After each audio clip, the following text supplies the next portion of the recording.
म रामबहादुर साउदको तर्फबाट हार्दिक नमस्कार एवं शुभ प्रभात। फेरि पनि हामीमाझ एउटा सहयोग आइपुगेको छ। यो सहयोग गर्नुभएको छ एकजना आदरणीय व्यक्तित्व जुन भीमदत्त नगरपालिका वडा नम्बर 10 निवासी, हाल कोरियामा हुनुहुन्छ, आदरणीय व्यक्तित्व रविन्द्र ओझाजी। उहाँले गत वर्ष पनि हाम्रो स्कुललाई सहयोग गर्नुभएको थियो। विभिन्न विधामा उत्कृष्ट विद्यार्थीहरूलाई गत वर्षको वार्षिक उत्सवमा पनि उनले 9000 बराबरको सहयोग गर्नुभएको थियो भने यस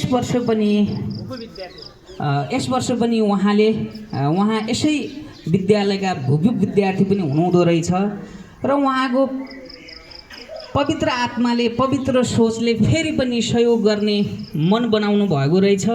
अस्ति मात्रै जेठ 9 गते उहाँको जन्मदिन रहेछ। जेठ 9 गते चाहिँ उहाँले हामीलाई यो हस्तान्तरण गरिदिनु होला भनेर भन्नुभएको थियो। अब उक्त दिन बिदा परेको हुनाले त्यो दिन सकिएन र पछि हाम्रो गर्मी बिदादेखि लिएर अन्य राष्ट्रिय बिदाहरू परेको हुनाले चाहिँ हामीले यो यहाँ विद्यालयलाई या स्कुल विद्यार्थी भाइ बहिनीहरूलाई हस्तान्तरण गर्न सकिएनौँ र सो कार्यक्रम आज गर्न गइरहेका छौँ, जसमा आदरणीय मित्र रविन्द्र ओझाजीले हाम्रो यस विद्यालयलाई उपलब्ध गराउनु भएको सामग्री यस प्रकार रहेका छन्। भलिबल 2 थान, फुटबल 2 थान, कर्क 1 packet, badminton 2, chess set 2, ludo set 2, stopwatch 2, सिटी 4, ring ball 10, rope skipping 10, volleyball net 1, volleyball net 2टा रहेछ, कापी 50 प्रिन्ट पर्ने 5 थान, कापी 60 प्रिन्ट पर्ने 5 थान र कापी 80 प्रिन्ट पर्ने 5 थान र पेन्सिल 1 प्याकेट गरी यो जम्मा 15000 मूल्य बराबरको रकम हामीलाई उपलब्ध गराउनु भएको छ।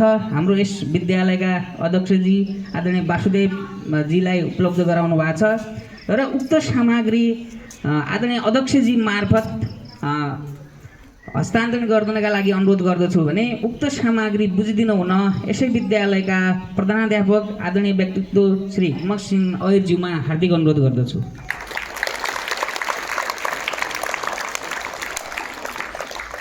ल, अनि सम्पूर्ण भाइ बहिनीहरूलाई उहाँले हाम्रो लागि यत्रो सहयोग गरिदिनु भएको छ भने उहाँको सुस्वास्थ्य र दीर्घायु एवं प्रगतिको हार्दिक मङ्गलमय शुभकामना व्यक्त गर्दै तालीद्वारा स्वागत गरिदिनुका लागि हार्दिक अनुरोध गर्दछु।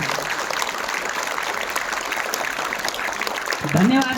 फेरि पनि हाम्रो तर्फबाट, विद्यालय परिवारका तर्फबाट हाम्रो समाजसेवी आदरणीय व्यक्तित्व रविन्द्र ओझाज्यूलाई विद्यालय परिवारका तर्फबाट धेरै धेरै हार्दिक धन्यवाद एवं उत्तरोत्तर प्रगतिको कामना हाम्रो विद्यालय परिवारका तर्फबाट पनि छ। धन्यवाद।